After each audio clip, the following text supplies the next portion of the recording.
Welcome to another episode of Inside Rangers Football, our final episode of 2020, and what has certainly been a very unique year. I'm your host, Brant Freeman, joined via Zoom by Smithson Valley head coach Larry Hill. The Rangers season, unfortunately, came to an end this past Friday with a loss to Austin Westlake in the second round of the playoffs. And, Coach, I think the first thing you do when looking back at that game is tip your cap to the Chaparrals. This is a team with state championship aspirations. They played like a state championship caliber team this past Friday. Looking at the game itself, what were your biggest takeaways as far as your team is concerned? Well, anytime you lose, you're always disappointed in yourself, how you coached, how you played, how you performed as an organization and a program. And that's certainly true here. We, for whatever reason, didn't feel like we performed our best. But as you mentioned, Westlake certainly had a lot to do with that. They are the defending state champions. Certainly have an outstanding chance to go on and win it again.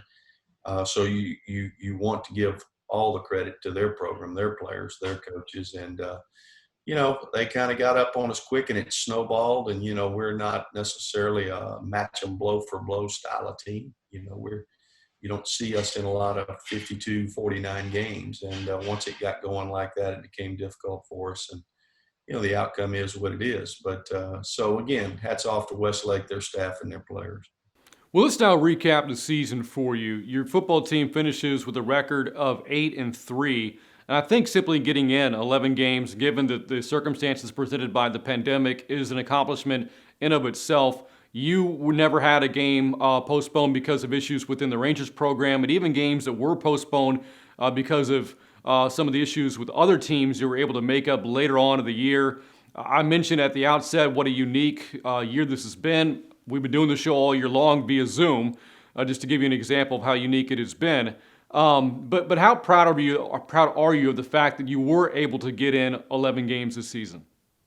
Well, normally a 10-game regular season, and of course we went 2 rounds in the playoffs. So I guess we were 1 game short of what would be in a normal year for someone who plays into the second round. But it was certainly in question there for a long time. There were times in the spring and certainly in the summer where we wondered if the season would get off the ground to begin with. And then, we had a number of players that missed time for one reason or another, whether it's quarantine or the virus itself.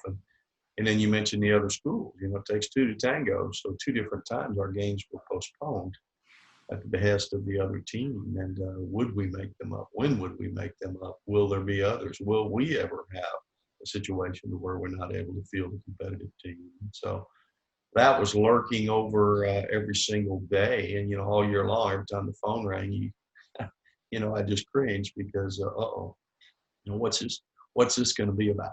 And so we're very thankful that we got the season in. We did have a very successful season, as you said, played a highly competitive schedule against so many quality teams, and to come out and to go 8-3, to go 2 rounds, was quite an accomplishment. But more than that, I just think the way our players handled it.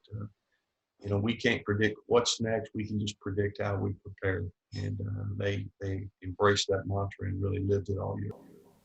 I know you would be proud of your team if you were 3-8, let alone 8-3. But you do look at the on-field accomplishments. You won both of your non-district games, beating Harker Heights and Madison. You look at district play. You beat both this year's district champion Judson and last year's district champion Clemens on the road. You had a come-from-behind win of the playoffs against Reagan, down 20-3 at the half, and won that game 24-20. As you look back at what this team did on the field, just how proud are you of the 2020 Rangers? Well, I'm extremely proud of them. Like we try to tell them all the time, our sentiments for them, our pride in them is not based on the scoreboard. Obviously, we want to win. We prepare to win. That's the reason we're out there, is to win. But the journey is the thing. And did we do all the things right? We've been practicing since June 8th. Did we do things right on a daily basis?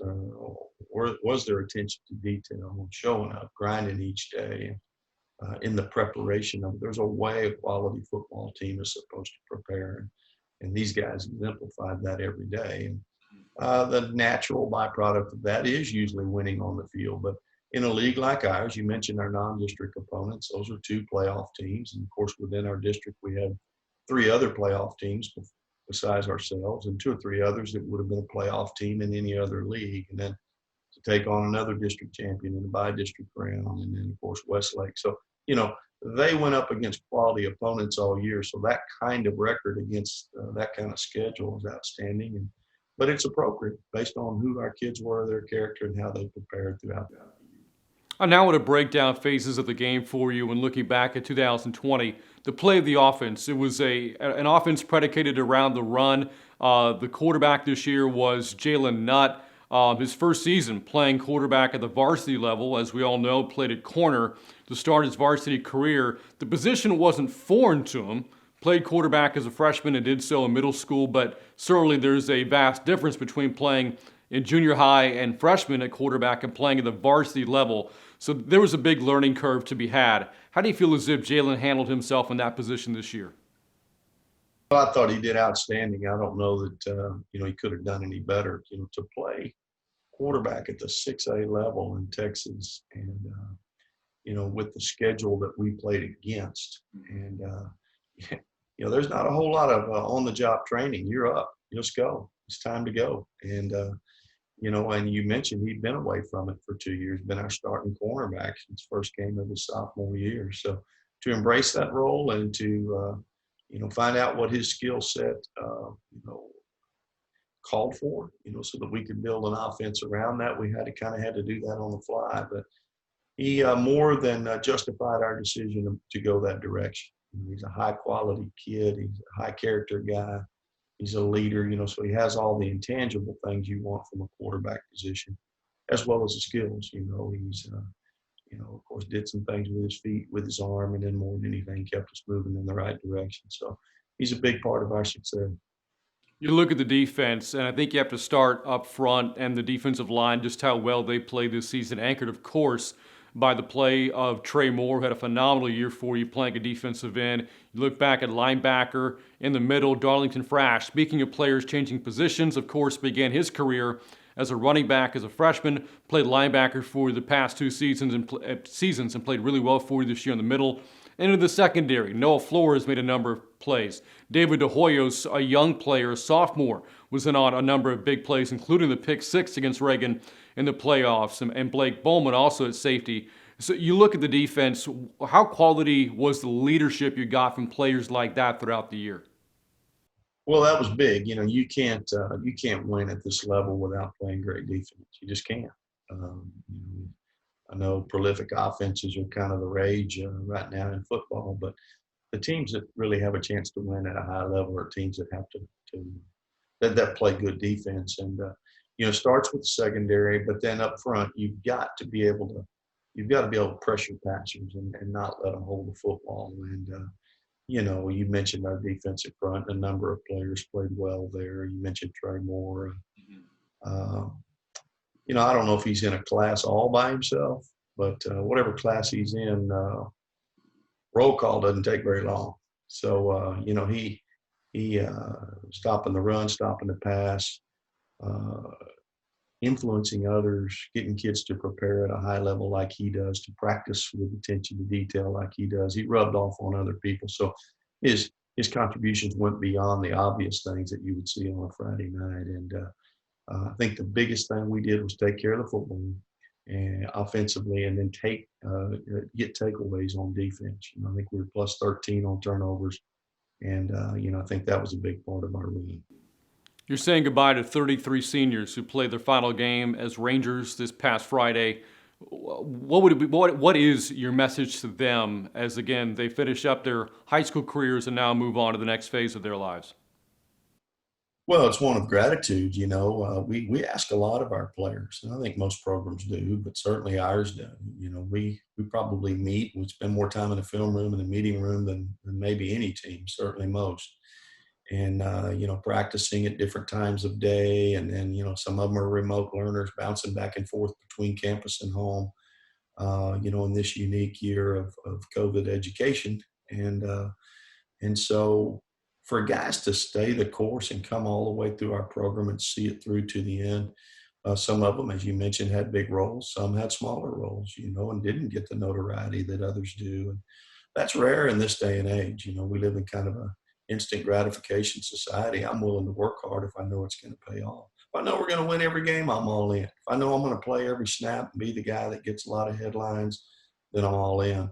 Well, some guys didn't get that, but yet they saw it all the way through, and it rubbed off on our younger players. And um, our seniors had just a tremendous role in our success.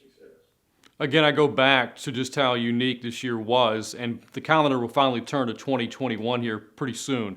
But the timeline of this season was pushed up.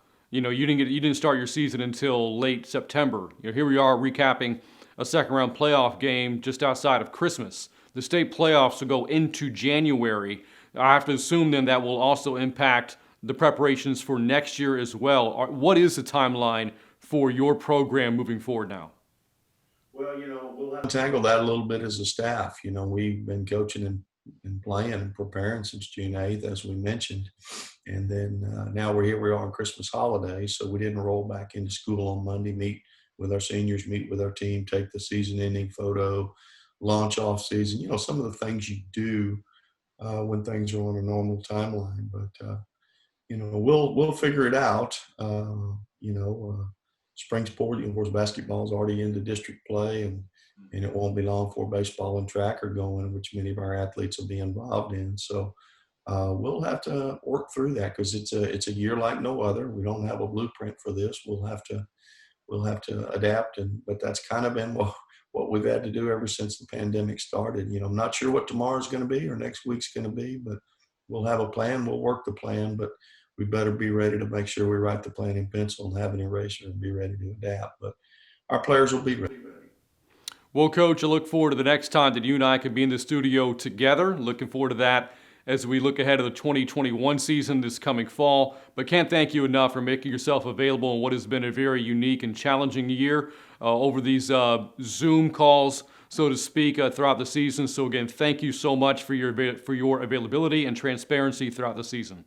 Well, thank you, Brant, for, as always, providing great commentary for our program, and, of course, to Bo Wick and the Rangers Network for not only this show, but the quality that we get from your play-by-play and the three cameras and the replays and the broadcast, which rivals that of anything you'd see on a network. So I recognize as a head coach, and I think our staff and players do, that what we have is unique. It's others don't have it, and we don't ever want to take it for granted. And we thank y'all for all that you do for Ranger football.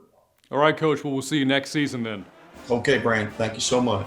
All right, that's going to wrap up our coverage of Smithson Valley High School football in a really weird 2020 year. Looking forward to what's ahead in 2021. For head coach Larry Hill, I'm Brant Freeman. You've been watching Inside Rangers Football. We'll see you next season.